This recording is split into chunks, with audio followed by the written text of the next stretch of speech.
Hare Krishna, Dhanavad Pranam. So we're continuing with our study of teachings of Queen Kunti as part of the books are the basis week.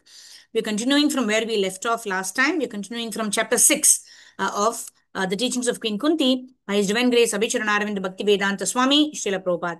So we ended with how the more the attachment is there for the Lord, the more success is there for the devotee. So let's start our today's session by offering prayers. ॐ ज्ञानतिमिरन्दस्य ज्ञानाञ्जनाशलाकया चक्षुरुन्मिलितं येन तस्मै श्रीगुरवे नमः।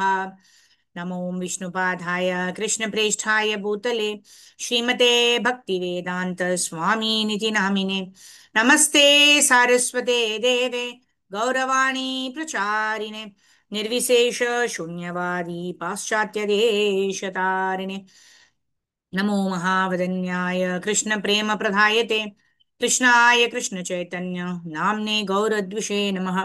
जय श्री कृष्ण चैतन्य नित्यानंदा श्री अद्वैत गदाधार श्रीवासादि गौर भक्त वृंदा। हरे कृष्णा कृष्णा कृष्णा हरे हरे, हरे राम राम राम हरे हरे। मूकं करोति वाचालं पंगुं लङ्घयते गिरिं यत्कृपातमहं वन्दे श्रीगुरून् दिनतारिणं परमानन्दमाधवं श्रीकृष्णचैतन्यमीश्वरं। हरिः ओम् तत्सत्।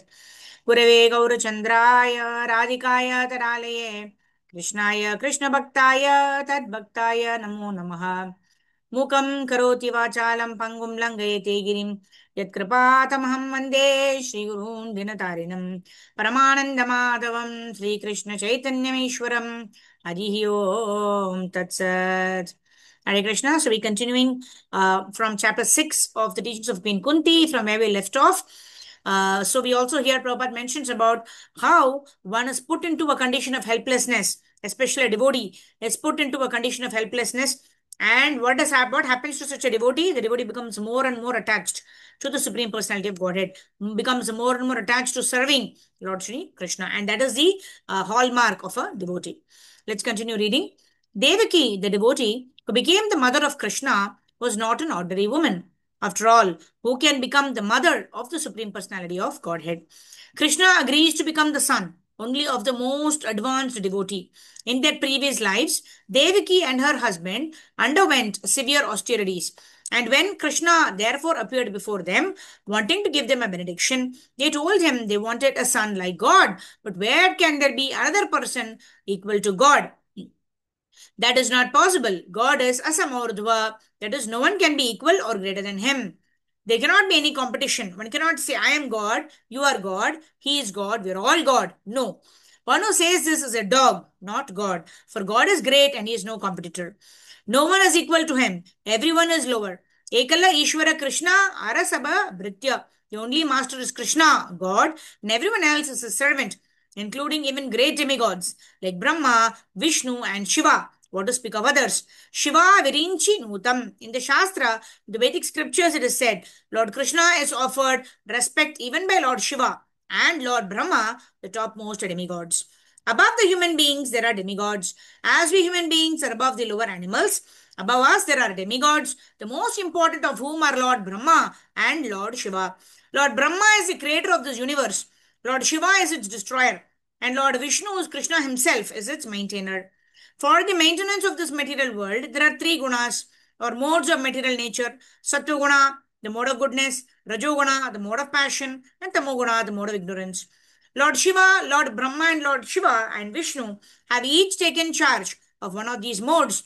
Lord Vishnu of Sattva Lord Brahma of Rajoguna, and Lord Shiva of Tamoguna.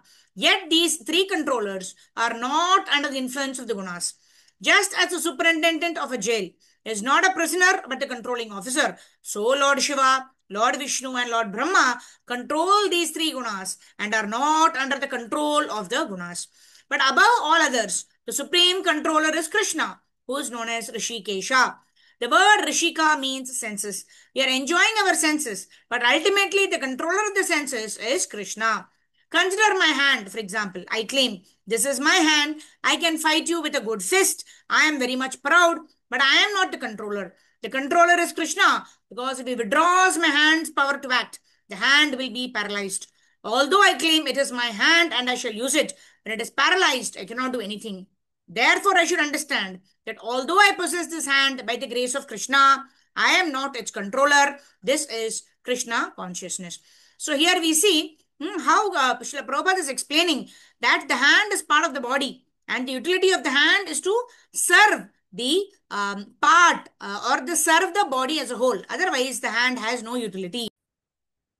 Hare Krishna. So Srila Prabhupada is explaining here how this hand, if it is severed from the body, it is of no use. Another one is, although we may have the hand, yet we may not be able to use the hand. If the hand is paralyzed, then I will not be able to lift the hand, although I may be wanting to lift the hand, right? So we should understand that everything is happening by the grace of Krishna. I am not the controller. I am not the only doer, right? I am only the desirer. Once I desire to do something, it is sanctioned by the Lord.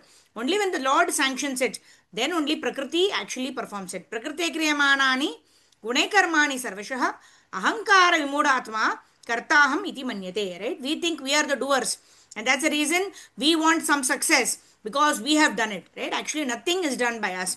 We only desire, but the ultimate action is being taken by Prakriti after it is sanctioned by the Supreme Personality of Godhead. So that is what is explained by Prabhupada in this paragraph, which clearly says that Lord Sri Krishna is the CEO. Lord Krishna is the controller, Lord Krishna is the enjoyer, and Lord Sri Krishna is the owner of everything. Let's continue reading. A sane man will think, if this hand is ultimately controlled by Krishna, then it is meant for Krishna. This is a common sense understanding. I claim this is my hand, this is my leg, this is my car, this is my ear. Even a child will speak this way. If you ask a child, what is this? He will say, it is my hand. But regardless of what we claim, actually, it is not our hand. It has been given to us. Because I wanted to use my hand in so many ways, Krishna has given it to me. All right, take this hand and use it. So it is a gift from Krishna, and therefore a sane man always consciously thinks, whatever I have in my possession, beginning with this body and my senses, it's not actually mine. I have been given these possessions to use, and if everything ultimately belongs to Krishna, why not use everything for Krishna? This is intelligence, this is Krishna consciousness.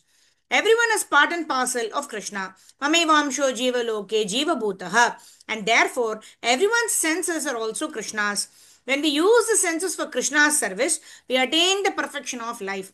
Therefore, Rishikena Rishikesha Sevanam Bhakti Ruchyate. When by our senses Rishikena, we serve Rishikesha.